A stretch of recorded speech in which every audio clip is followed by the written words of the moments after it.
Susie, you psychopath. You couldn't have waterboarded that information out of me. Okay, but here's what I did that was crazy. So for a while, I was seeing this guy. In my head, we were dating, but reality, it was more of a situationship. We were not exclusive, but I was obsessed with him, mostly because he didn't want me, which is my biggest turn on. But I was obsessed with him, like, and I was very jealous. Like, I was always like, is he hooking up with other people? Is he hooking up with other people? Right, bad. So one day, I do spend several hours blocking every single person that he follows on Instagram. That way, whenever he followed somebody new, I could see, because it was like, if I blocked everybody on who he follows, then whenever he followed somebody new, they would show up, right? So it would go from like 0 to 1.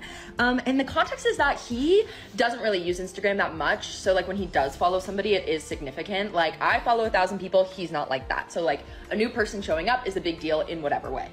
Like a month goes by after I do this and he hasn't followed any new bitches, but one day, yep, his who he's following count goes from 0 to 1. He's followed somebody new, and I do have to call my mom because I'm having a panic attack, but whatever. But I'm like, who's this girl? Who's this girl? I'm freaking out, right? And so she was very beautiful, but she did look very young. And like, just based on conversations that he and I had, I knew that he wouldn't go below like 24. I mean, maybe he was lying, but just in my head, I was like, if she's under a certain age, like this isn't a flirty follow.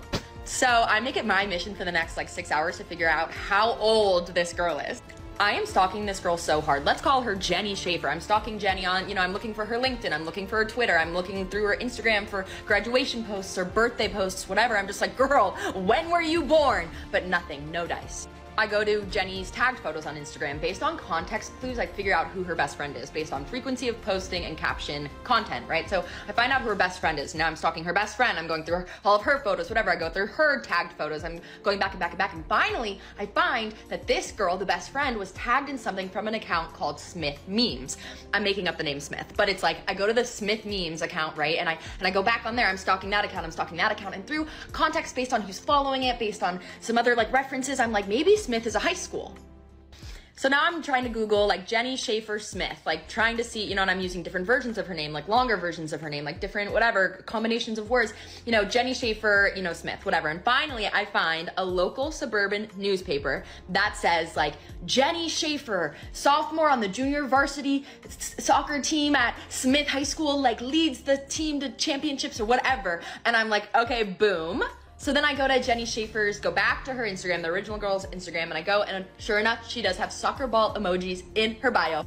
And then I scroll in like the news portion of Google, and I do, in fact, after a while, find pictures of Jenny Smith playing soccer for this high school team. I go back to the news article, like the suburban newspaper article, and I see the timestamp, and I'm like, this was 2 years ago. So now at this point, Jenny Schaefer is a senior in high school. No way, okay? And then my jealousy was abated. Well, it was abated until the next girl he followed on Instagram, which he did end up dumping me for, and then they just hard launched on Instagram last week. So, it's cool. But Susie, the pesto thing is such a red flag. They should lock you up.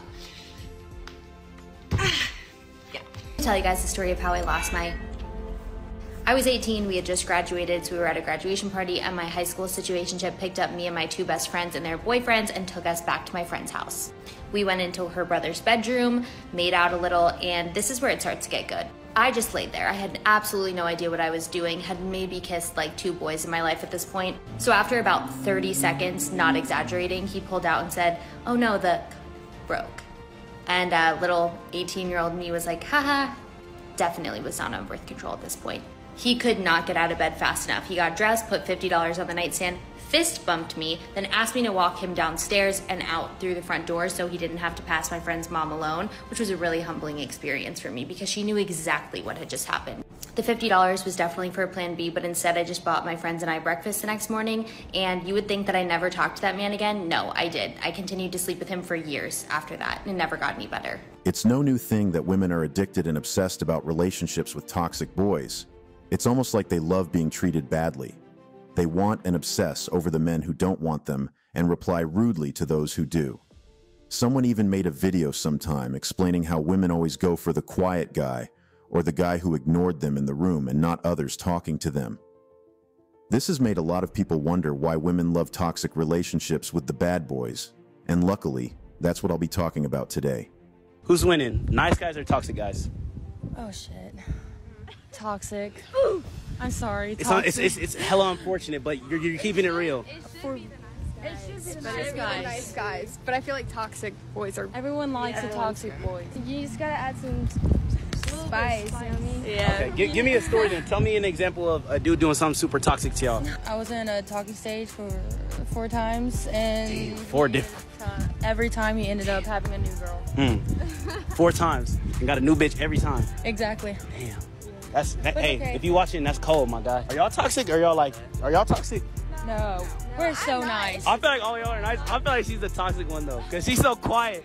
And you always gotta worry about the quiet ones, y'all. I promise y'all. Toxic boys are nice guys. Fuck. Toxic boys are nice guys. Yeah, like which one between the two? Nah, toxic boys. Why? No, because they're dominant. I love dominance. So what don't you like about a nice guy? They're too sweet, man. Give me a sleepless night once in a while. Damn, that's crazy. Give me a sleepless night once in a while. Pathetic. It's almost like modern women of this age will rather have an abusive story to tell on TikTok than to actually be in a healthy relationship. The first video I shared, that one is literally worse. She is mentally ill and deserves to be locked up and treated. Imagine a guy confess to stalking someone like that. But society is wired to baby women, so it is normal. The amount of social media challenges and hoops these women will pass through just to stalk a man who does not give a fuck about them is insane. Imagine they channel that 1% of that effort into their relationships and marriages. Maybe dating in this age would have been a lot better. The basic answer to why women love toxic relationships with bad boys is women love drama. They thrive on it. Men need to understand that if you don't create enough drama in your relationship, these women will get bored and manufacture it themselves. They don't want a calm and mature person. I once saw a woman tweet about what she does when she starts missing her man. Instead of basically telling him she misses him, she starts one trouble or another. And if it is a man who doesn't like trouble and just says sorry and tries to resolve the issue quickly, best believe she will start looking for her drama somewhere else. They either start cheating or they leave. They call a healthy relationship without toxicity or problems boring. And you know what is funnier? When they actually meet a crazy and toxic psycho of a man, and they run headfirst into a relationship with such a person, and shit goes bad, they portray themselves as victims that never wanted it. In same sense, they also prefer fuckboys who wants to pump and dump them. I had a friend like this, and trust me, the number of married women and ladies in good relationships that ran after him were insane. Unlike men, women are not used to rejection. They believe they are deserving of attention 24/7 from men who are around them. So the usual fuckboy tactic is to supply them of this attention till he gets to fuck, and after that, he neglects her.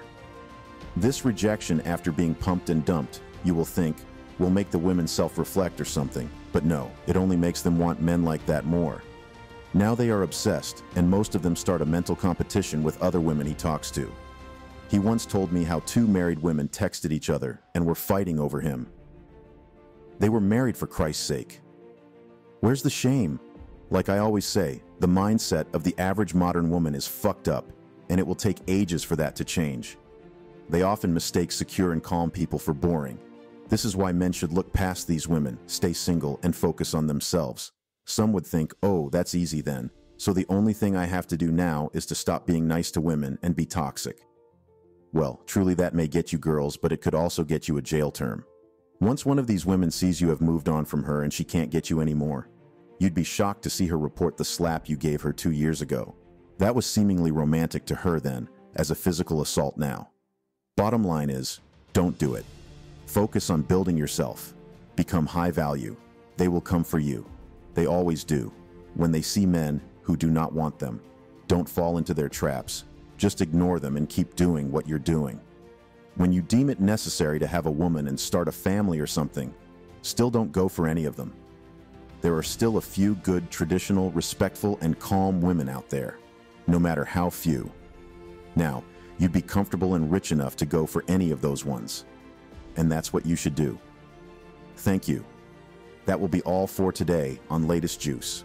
Let me know your thoughts and opinions on this video in the comments. I will be checking. Don't forget to smash the like and subscribe buttons, as it gives me the perfect motivation to keep creating contents like this for you. And also click the notification bell so you can be the first to know when I drop a new video. See you again soon. Cheers.